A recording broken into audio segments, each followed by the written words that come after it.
Lasses at the Lurton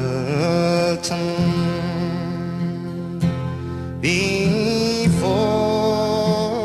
dawn.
Thank you.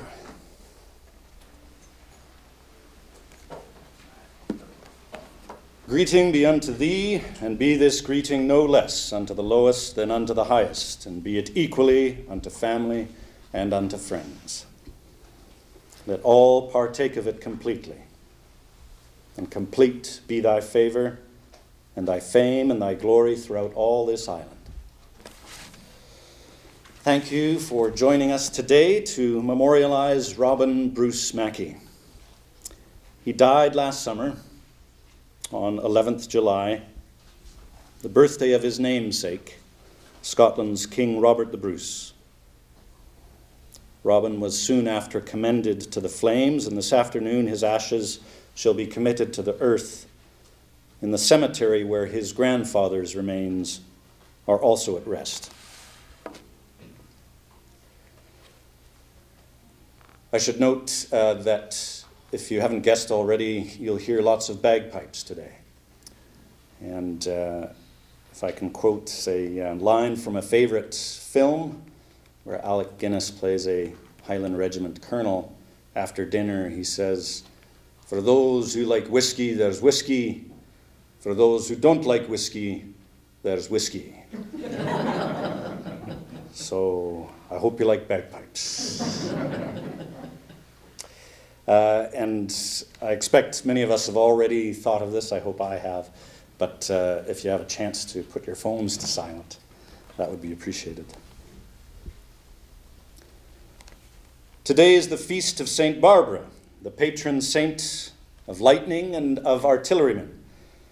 Robin's grandfather and father were both artillerymen.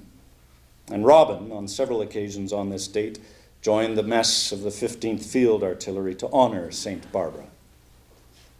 Here follows a ballad of this saint. And a Norman to a Breton spoke, his chin upon his hands.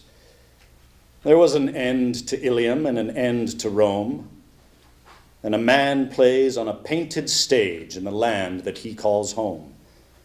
Arch after arch of triumph, but floor beyond falling floor, that lead to a low door at last, and beyond that is no door. And the Breton to the Norman spoke, like a small child spoke he, and his sea blue eyes were empty as his home beside the sea. There are more windows in one house, Then there are eyes to see. There are more doors in a man's house, but God has hid the key. Ruin is a builder of windows. Her legend witnesseth Barbara, the saint of gunners, and a stay in sudden death. It seemed the wheel of the world stood still an instant in its turning, more than the kings of the earth that turned with the turning of Valmy mill, while trickled the idle tale and the sea-blue eyes were burning. Still as the heart of a whirlwind, the heart of the world stood still. While today is the feast of a saint, Robin was steadfastly irreligious, and so the bulk of his memorial will draw not on religious texts or ceremonies, but on poetry and on the old customs of Robin's Gaelic and Celtic forefathers. Joining family today to memorialize Robin is a large group of his old friends and friends of his family. We are grateful for your presence. I do not say new friends are not considerate and true, or that their smiles ain't genuine, but still I'm telling you that when a feller's heart is crushed and aching with the pain, and teardrops come a-splashing down his cheeks like summer rain, because his grief and loneliness are more than he can bear, somehow it's only old friends then that really seem to care. The friends who've stuck through thick and thin, who've known you, good and bad, your faults and virtues, and have seen the struggles you have had, when they come to you gentle-like and take your hand and say, cheer up, we're with you still. It counts, for that's the old friend's way. Thank you, old friends, for being with us during this time of grief and loneliness. Some of Robin's old friends with us today flew with him or worked with him during his career in the airlines. While being a pilot did not define Robin, it was undoubtedly an indelible experience, honing his character and challenging his skill. Robin always relished a challenge, and flying was a challenge that he enjoyed.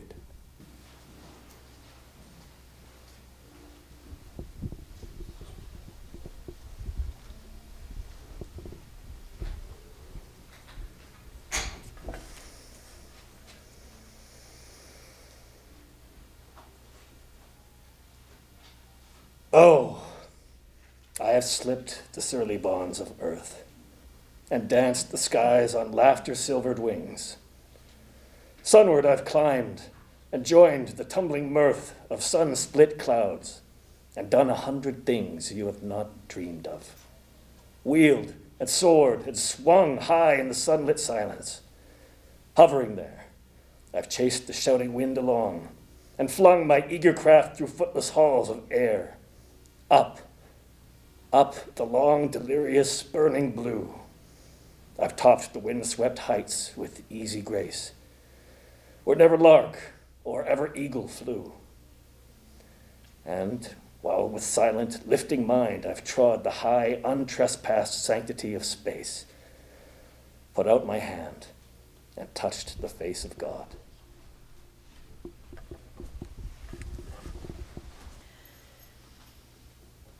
Going home, going home.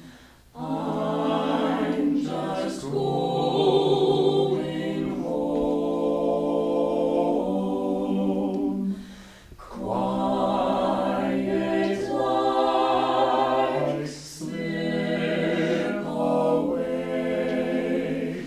I'll be going.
The wounded King Arthur has asked Sir Bedivere to carry him to the edge of a lake.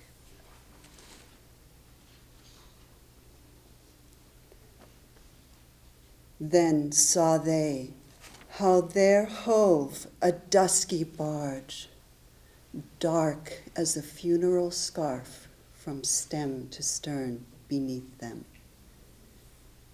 And descending, they were ware that all the decks were dense with stately forms, black-stoled, black-hooded, like a dream.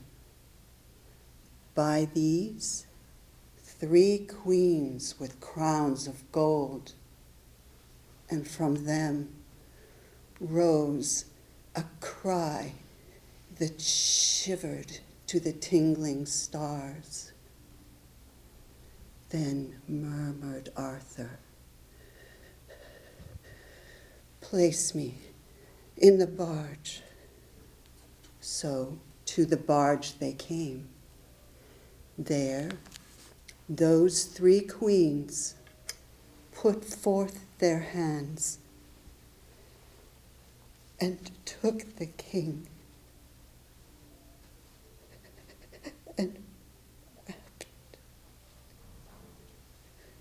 But she that rose the tallest of them all and fairest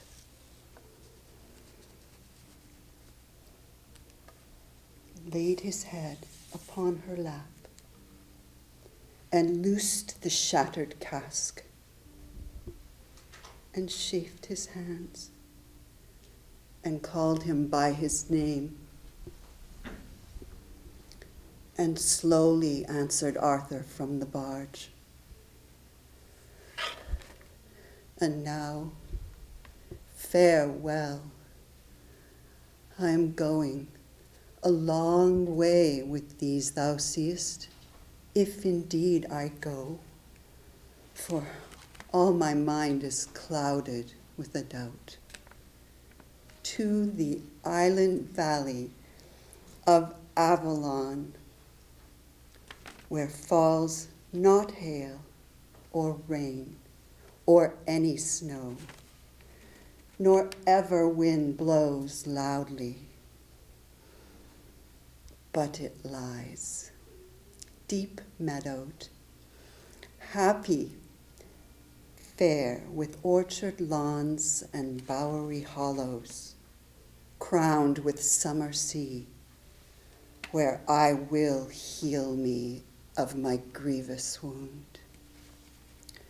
So said he, and the barge with oar and sail moved from the brink like some full-breasted swan that, fluting a wild carol ere her death, ruffles her pure cold plume and takes the flood with swarthy webs. Long stood Sir Bedivere, revolving many memories, till the hull looked one black dot against the verge of dawn, and on the mere the wailing died away. But when that moan had passed forevermore, the stillness of the dead world's winter dawn amazed him, and he groaned, "The king is gone." And therewithal came on him the weird rhyme, "From the great deep to the great deep he goes." Then, from the dawn, it seemed there came but faint, as from beyond the limit of the world, like the last echo, born of a great cry. Sounds as if some fair city were one voice around a king returning from his wars.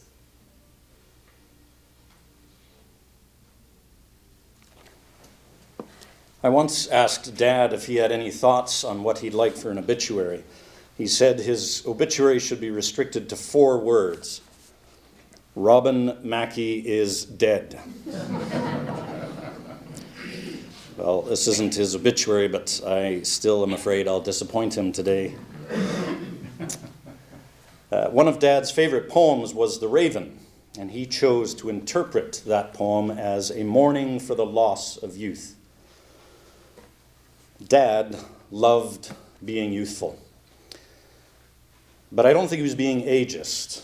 Rather, for him, youth was life, life at its most vivid. And it will sound trite, but Dad enjoyed being alive. He enjoyed the physical sensation of being alive. He enjoyed the intellectual existence inherent in being alive. And he cultivated a vigorous spirit as part of being alive. My father reveled in the physical experiences life had to offer. An aspect of this was challenging his physical self. And it seems that the Air Force provided an early opportunity for this. Certainly, flying a prop fighter not long after the Second World War gave him a real thrill, the kind of thrill that he was never really able to replicate, even as a commercial pilot.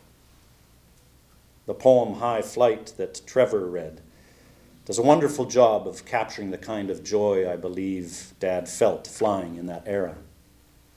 That physical joy of flight, Dad best described when he first flew a P-51 Mustang. This was a World War II fighter plane that one German ace deemed the most formidable Allied aircraft. When Dad got to check one out for the first time, he wrote,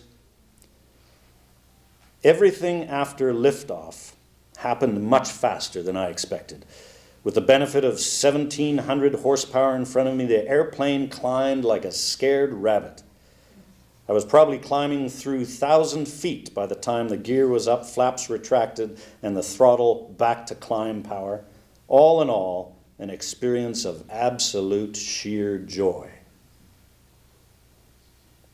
I can imagine that feeling of sheer joy being almost intoxicating for Dad.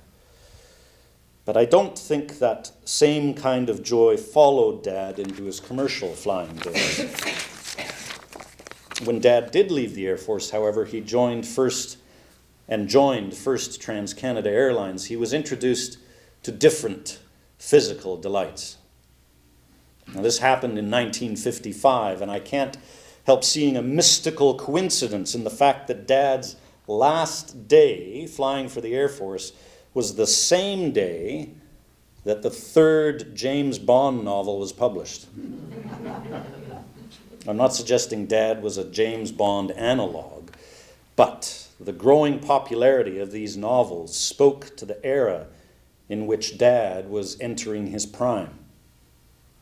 As one writer summarized the Bond phenomenon, every generation gets the Bond it deserves. Connery was the rogue who got away with murder in an age when sex was harmless, smoking was de rigueur, and air travel was romantic. Well, that was Dad's generation. And he was a pilot when air travel was romantic. It's also another significant coincidence that Dad and Connery were born 3 months apart and died 3 months apart. His civil airline career gave him the means to sample and enjoy some of the finer things in life, just as James Bond did. Dad took real pleasure in dressing well, and in eating well, and in appreciating good drink. And these were habits that he maintained into his last years. He delighted in cooking an elegant meal for friends and in mixing potent cocktails for visitors. The ritual and the performance of drinking and dining held as much appeal to Dad as did the liquor and the food. A meal without suitable attire and without good company and a pleasurable setting was only half the meal. Attractive company helped too. Also like Bond, Dad enjoyed the company of women. So much so that when I once asked him if he had any regrets in life, he answered, "I regret I was too young to serve in World War II. I shall always wonder if I would prove to be a coward, or would I have conducted myself with honor? On a lighter note, I have on a few occasions, through stupidity or inattention, failed to take advantage of a lady's invitation to bed her. Those are the memories that will hurt the most when I am an old man sitting beside a fire." Another aspect of this physical enjoyment of life included a love of craftsmanship. Dad always appreciated good craftsmanship, whether it was in a car or a wine or furniture or clothes. And he derived pleasure from developing his own craftsmanship through a wide range of hobbies. As his dear childhood friend Michael McNeil said of Dad, "He has always been very creative. If he is thirsty, he makes wine. If he wants a piece of furniture, he makes it. If hungry, he cooks. If tired, he sleeps in a chair of his own making. If his good book is quite worn, he rebinds it," and so on. And yet another aspect of the physical pleasure he derived from being alive was challenging his body. Dad was an avid runner and remained so for as long as his body would allow him. He often spoke of the euphoric runner's high and of how he would often seek it out. But he also tested his body with a number of other pursuits. One of his close friends, Eric Bowley, who described him and Dad as thick as thieves when they both lived in Edmonton together, wrote, "We saw each other almost every day. We started jogging long before it was fashionable. Almost every weekday we ran 6 miles at lunchtime out of the Glenora Club. He was a much better runner than me and had no problem doing 6-minute miles. While fitness was our credo during the week, every weekend we decompressed, usually starting with a few martinis on Friday night and then sharing a gourmet dinner at one of our homes. Amongst his many interests, Robbie was an excellent pastry chef, so it was necessary to cut back during the week. We took up scuba diving together, which culminated in a windjammer cruise in the Caribbean, which is a story in itself. We took up cross-country skiing and made trips to Jasper, which are also stories of their own. I was intrigued by mention of the trip to the Caribbean and discovered that that trip combined many of the physical pursuits Dad enjoyed so much. Again, in Eric's words, "The first night of the Windjammer cruise we spent at the Admiral's Inn on Antigua. After multiple drinks, we indulged in the local custom of seeing who could be the fastest at climbing over the rafters. Rob, on one attempt, fell right on me. The next morning, we were both black and blue. When we arrived at the first port, we went out for dinner with the ladies. Rob ended up escorting the most beautiful one on the cruise, and I had the crippled librarian from New York.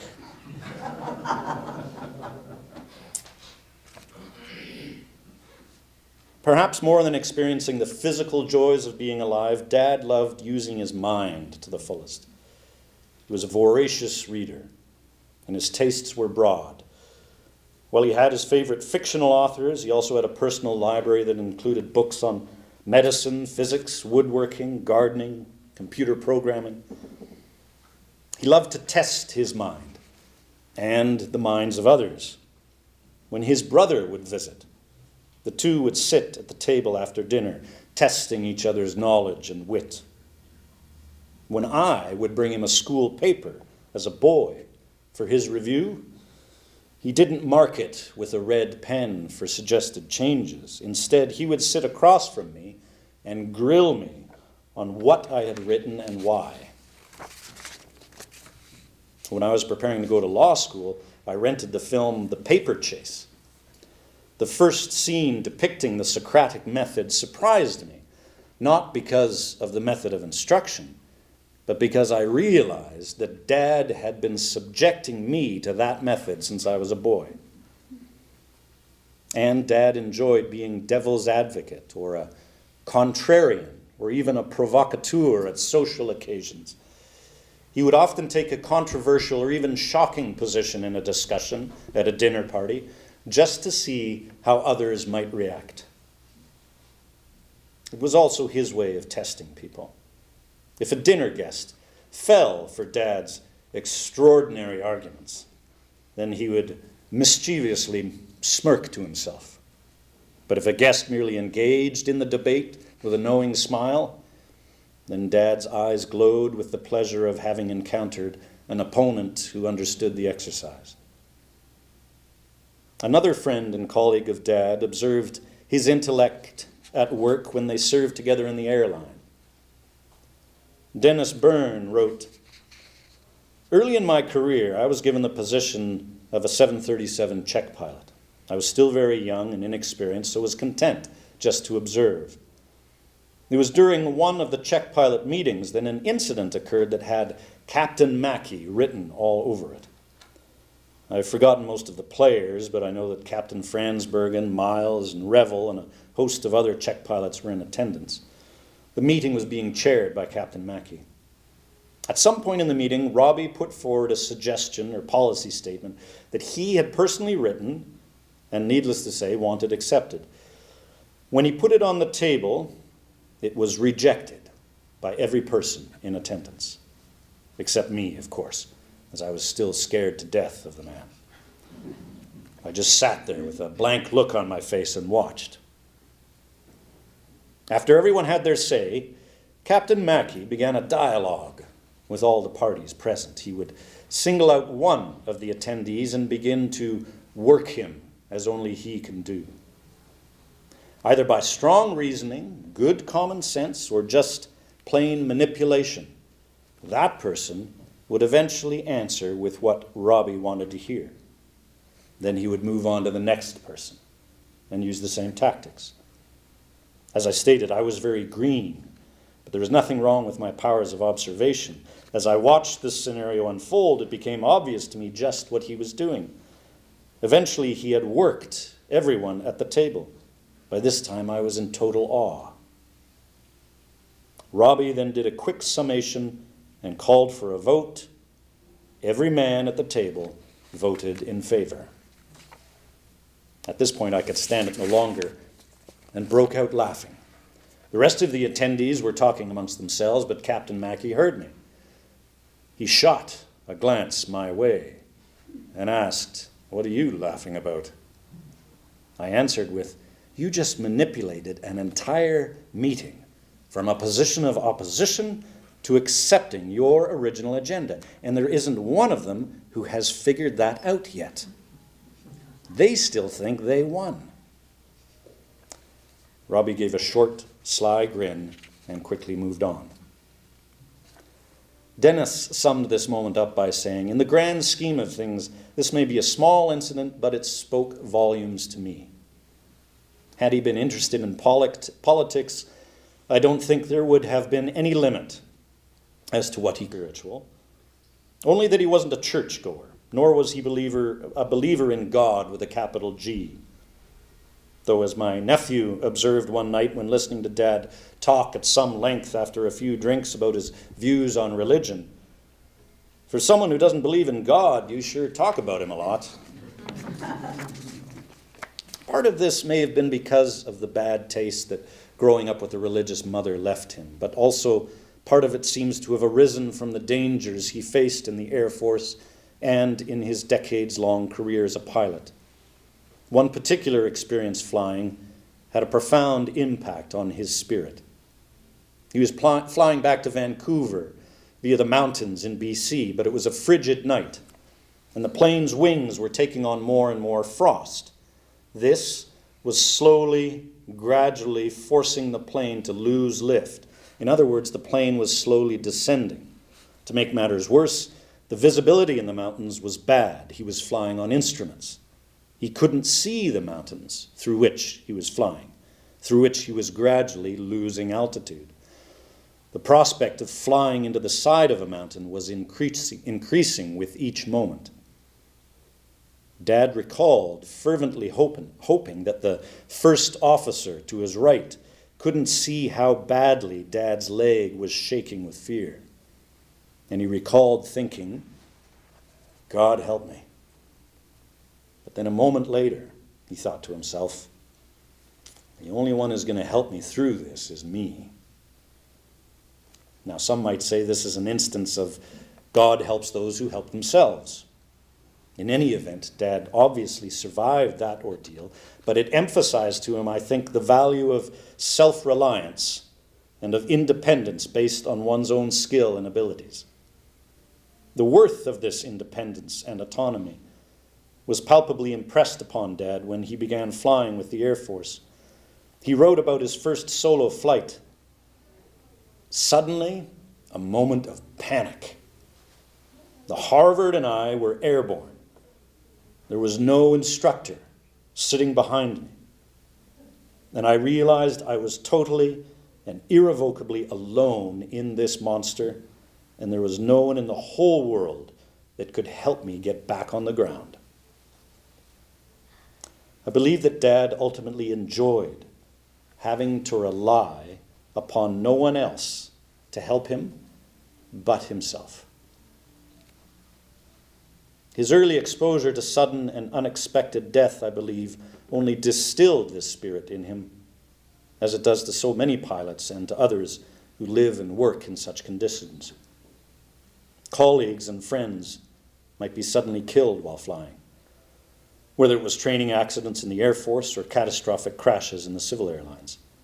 And for Dad, that meant, in part, that opportunities to live fully were not to be missed. He once wrote to me with the advice, "This life provides only one chance sometimes. And if you refuse the opportunity, it will probably not occur again." Then he quoted me Shakespeare.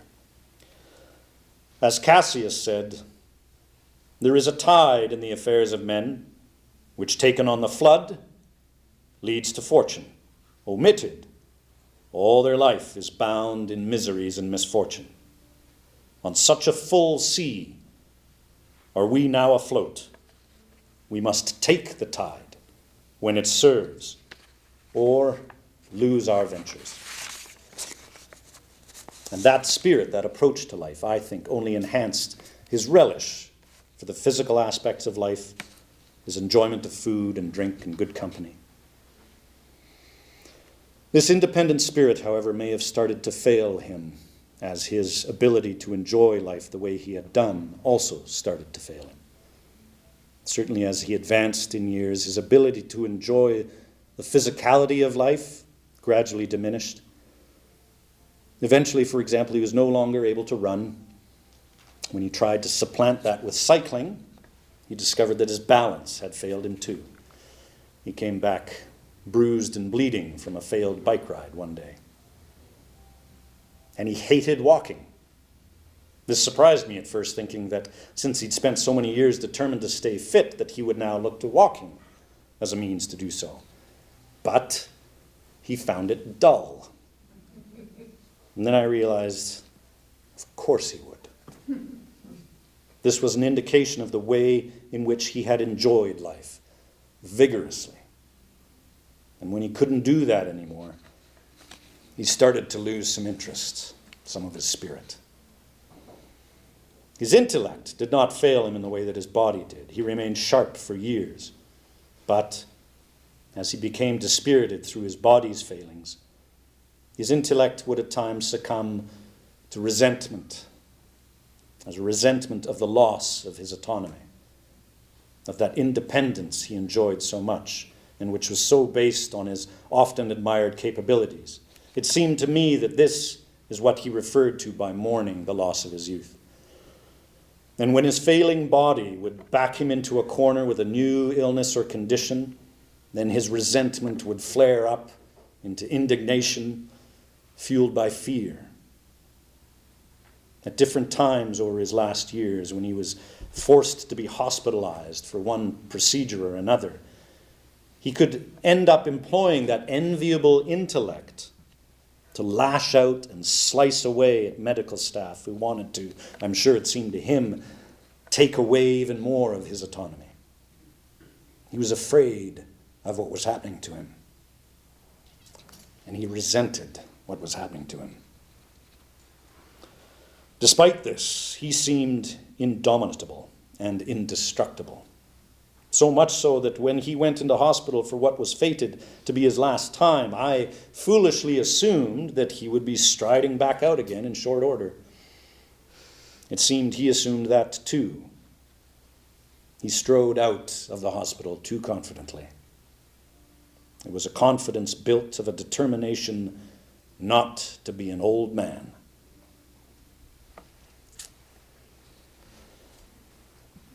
And it ultimately killed him. At different points in his last years, Dad would sometimes express a certain bravado at his failing body. He would say that he didn't think humans were meant to live as long as he was living, and that he should just pull a Hemingway. But I don't believe it was ever something he seriously contemplated. Despite the creeping loss of enjoyment of life for him, he was still getting so much from being alive. His avid reading never ceased. He still enjoyed a martini. He still enjoyed debate with a friend. He still was working away on projects in his garage or on his computer. And he enjoyed his friendships. And he loved his family. In his last week alive, I saw how fierce his determination to live was. He wanted out of that hospital with all he had left. One moment, after he had lost the ability to speak, he grabbed Mum's arm and pulled her close, his eyes aflame, and he was desperately trying to get us to do something. But it seemed there was nothing anyone could do other than to watch him in his final ordeal. Watch him attempt to employ that body he had enjoyed so much, and that intellect he had cultivated so well, and that spirit that had propelled him so enviably, all in an effort just to live one day longer. But one by one, it seemed, each of those aspects of Dad failed him, and then he was gone. I once asked Dad about what it meant to live a happy life. He wrote, "Everyone seeks to live happily unless he is an idiot. I am not one who is inclined to make statements like, 'Oh, we shall be so happy when the relatives visit.' I shall certainly enjoy their company. It will be entertaining to show them the sights, eat good food, and drink copious amounts of alcohol. Perhaps not a very successful example of my nature, but it is meant to convey the idea that I never tell myself that some part of my life was happy or unhappy. My life proceeds from day to day. Sometimes events are pleasing, sometimes boring, sometimes sad, and sometimes bloody awful. The awful times I tend to forget. The good times I might remember and savor when circumstances bring them to mind." Dad was a man of a different era. I think that was a common impression that he left with those who met him. This is a man of a different era. but whichever era he might have been from, it has passed. And so is Dad. It calls to mind a well-known toast of Robert Burns. Those of you who know it, join me in it. "Wha's like us? Damn few. Nera deed. Mare's the pity." Who was like Robin Mackey? Damn few. And they're all dead. And that's a pity.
My father, you held no dream of fortune vast, nor did you seek undying fame. You did not ask, when life was past, that many knew your name.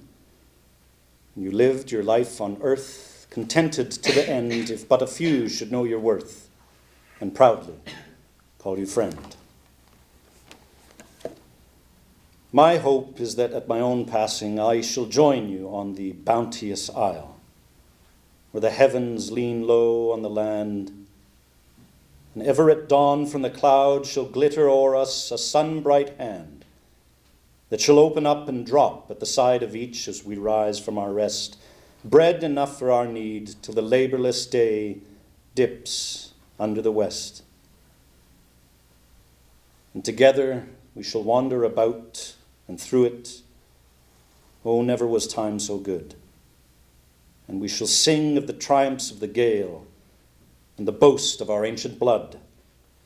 And we shall gaze at the wandering wave as we sit by the gurgle of springs. And we shall chant the songs of the bards and the glories of fairy kings.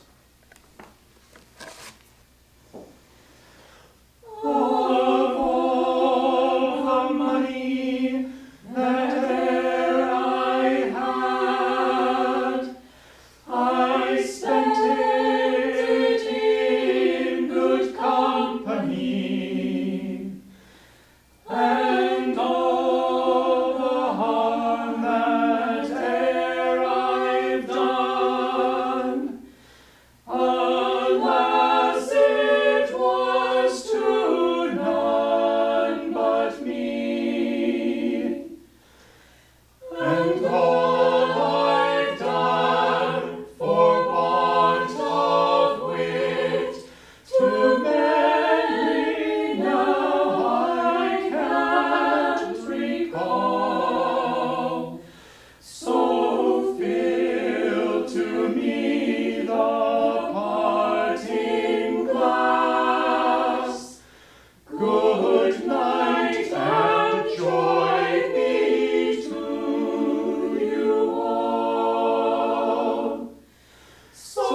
gently rise and softly call. Good night and joy be to you all. Dun, dun, dun, dun, da da da dun, dun, dun, dun,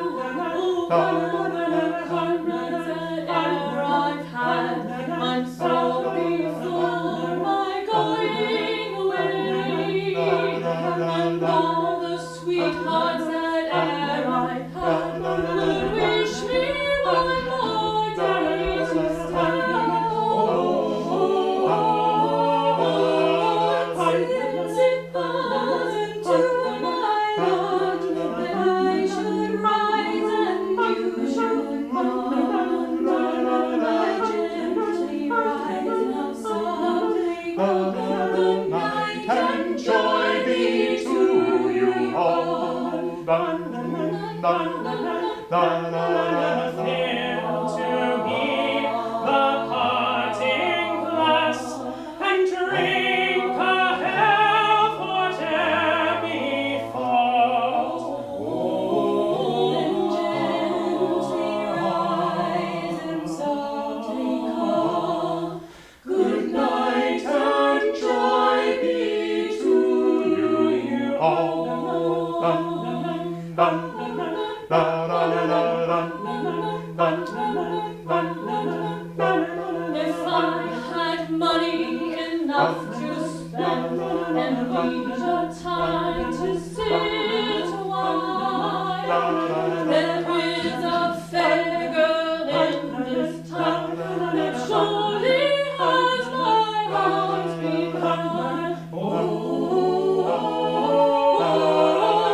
Rosy cheeks and ruby lips, I own she has my heart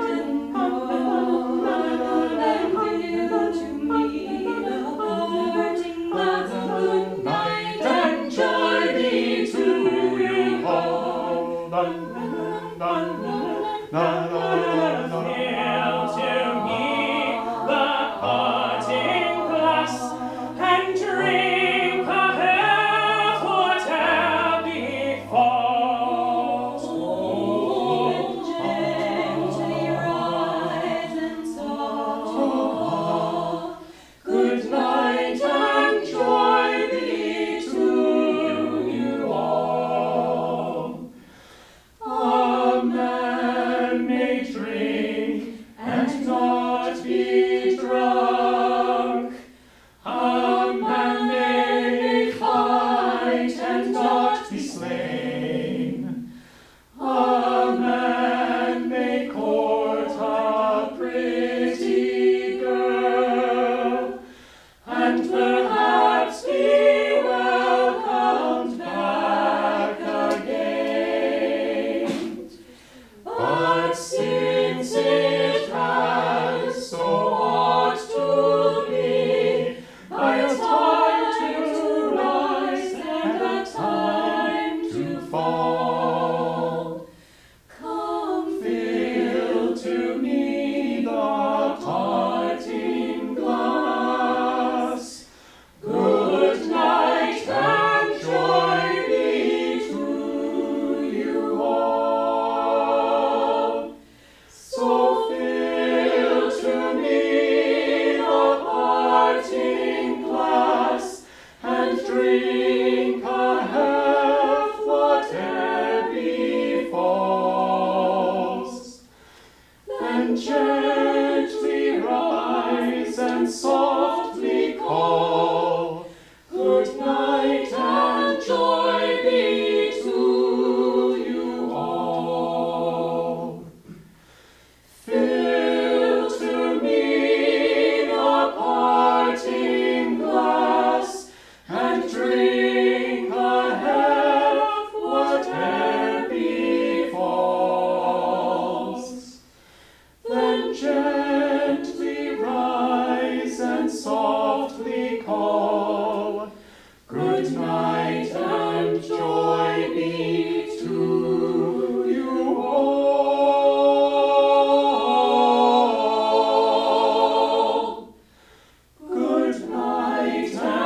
I sit beside the fire and think of all that I've seen, of meadow flowers and butterflies in summers that have been, of yellow leaves, and gossamer in autumns that there were, with morning mist and a silver sun and wind upon my hair.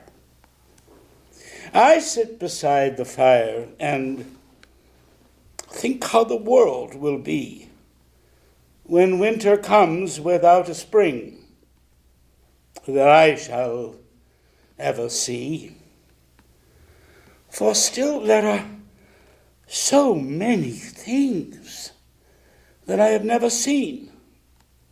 In every wood, in every spring, there is a different green. And I sit beside the fire and think of all people long ago, and people who will see a world that I shall never know. But all the while that I sit here and think of times there were before, I listen for returning feet and voices at the door.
It appears to me of truth that we are led by the fates.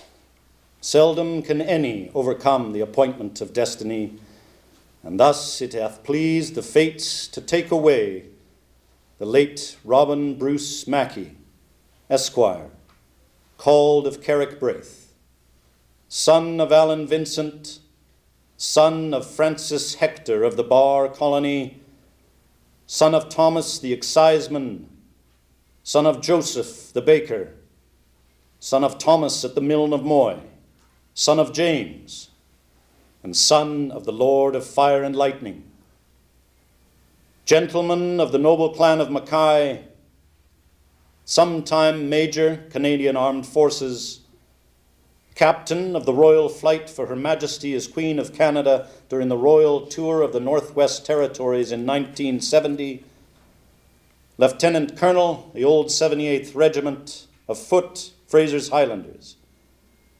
Lord of Misrule for Scanna, Baron Scanna of the village, sometime President, Royal United Services Institute, Vancouver Society, and member of the Royal Air Force Club and of the Union Club of British Columbia. The friend of man, the friend of truth, the friend of age and guide of youth. Few hearts like his with virtue warmed, few heads with knowledge so informed. If there's another world, he lives in bliss. If there is none, he made the best of this.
pondered, weak and weary, over many a quaint and curious volume of forgotten lore. While I nodded, nearly napping, suddenly there came a tapping, as of someone gently rapping at my chamber door. "'Tis some visitor," I muttered, "tapping at my chamber door, only this and nothing more." Distinctly I remember it was in the bleak December, and each separate dying ember wrought its ghost upon the floor. Eagerly I wished the morrow. Vainly I had sought to borrow from my books a surcease of sorrow, sorrow for the lost Lenore, for the rare and radiant maiden whom the angels name Lenore, nameless here forevermore. And the silken, sad, uncertain rustling of each purple curtain thrilled me, filled me with fantastic terrors never felt before, so that now, to still the beating of my heart, I stood repeating, "'Tis some visitor entreating entrance to my chamber door, some late visitor entreating entrance at my chamber door. That it is, and nothing more." Presently my soul grew stronger. Hesitating then no longer, "Sir," said I, "or madam, truly your forgiveness I implore. But the fact is I was napping, and so gently came you rapping, and so faintly came you tapping at my chamber door, that I scarce was sure I heard you." Here I opened wide the door. Darkness there, and nothing more. Back into the chamber turning, all my soul within me burning, soon again I heard a tapping somewhat louder than before. "Surely," said I, "surely that is something at my window lattice. Let me see, then, what thereat is, and this mystery explore. Let my heart be still a moment, and this mystery explore. 'Tis the wind, and nothing more." Open here I flung the shutter, when with many a flit and flutter, in there stepped a stately raven of the saintly days of yore. Not the least obeisance made he, not a minute stooped or stayed he, but with mine of lord or lady perched above my chamber door, perched upon a bust of Pallas, just above my chamber door, perched and sat, and nothing more. Then this ebony bird, beguiling my sad fancy into smiling, by the grave and stern decorum of the countenance it wore, "Though thy crest be shorn and shaven thou," I said, "art sure no craven, ghastly, grim, and ancient raven wandering from the nightly shore. Tell me what thy lordly name is on the night Plutonian shore." Quoth the raven, "Nevermore." But the raven, sitting lonely on the placid bust, spoke only that one word, as if his soul in that one word he did outpour. Nothing further than he uttered, not a feather than he fluttered, till I scarcely more than muttered, "Other friends have flown before, on the morrow he will leave me, as my hopes have flown before." Then the bird said, "Nevermore." Startled at the stillness broken by reply so aptly spoken, "Doubtless," said I, "what it utters is only stock and store caught from some unhappy master whom unmerciful disaster followed fast and followed faster till his songs one burden bore, till the dirges of his hope that melancholy burden bore of nevermore." But the raven, still beguiling all my fancy into smiling,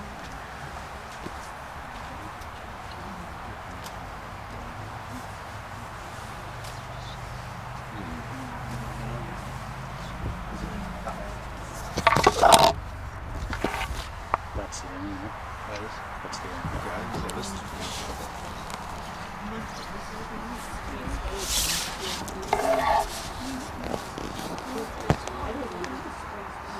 Bannerman! Dead! Aye! For as much as it hath pleased the fates to take away the soul of our dear Robin here departed, we therefore commit his remains to the ground, earth to earth, ashes to ashes, dust to dust, in sure and certain hope that he shall be with his forefathers and foremothers in the land where no brave man laments death, the delightful land beyond all dreams. Gone is the raven, timely rest to seek. Now he ends his song. Our ancestors invite him away. May Robin sit amongst them upon a lofty seat and drink joyfully with them. Lend him your wings, ye ravens of the sky. For us there is no peace nor healing of the harm to be had for the loss of Robin, save by a gravestone laid on his tomb. May this goodly shining grave be seen by many, and may it hide our sorrow in this good land forever. And in the words of Robin's mother,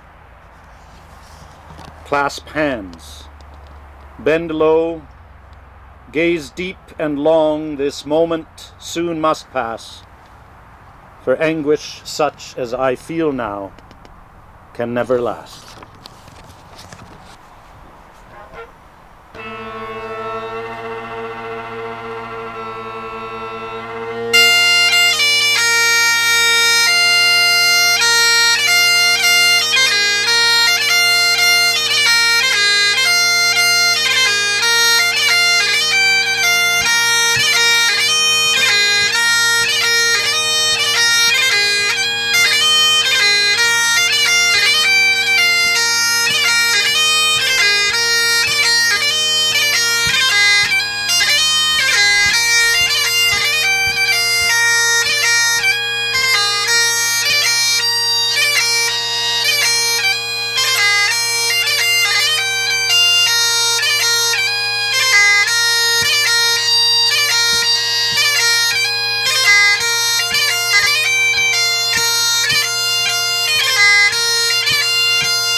Fear no more the heat of the sun, nor the furious winter's rages.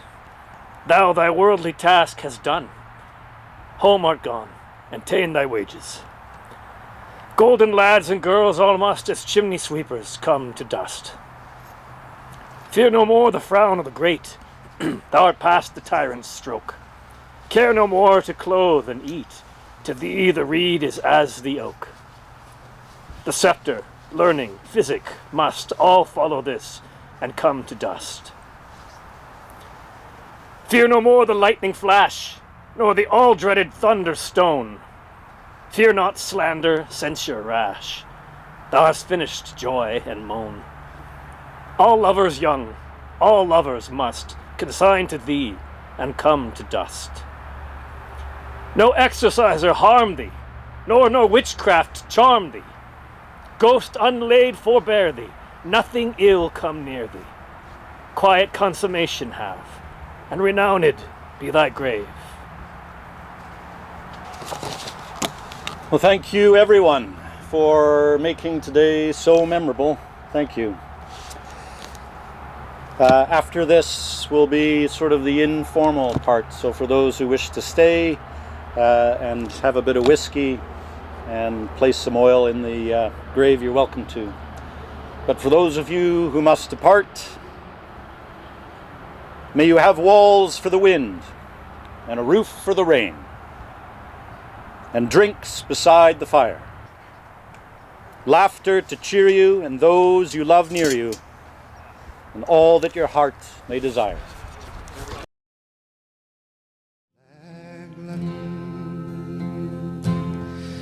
And eyes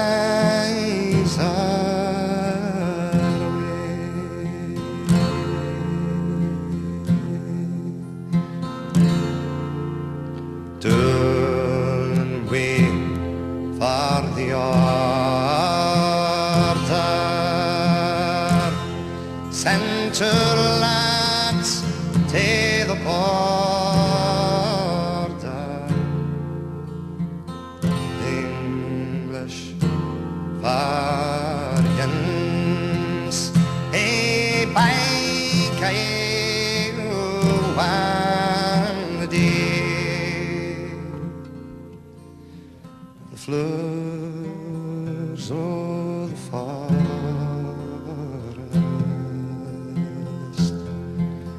and far time the foremost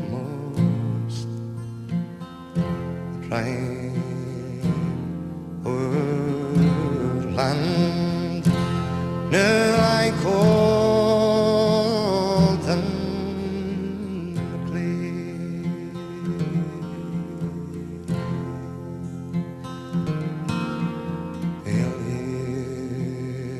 In Merleton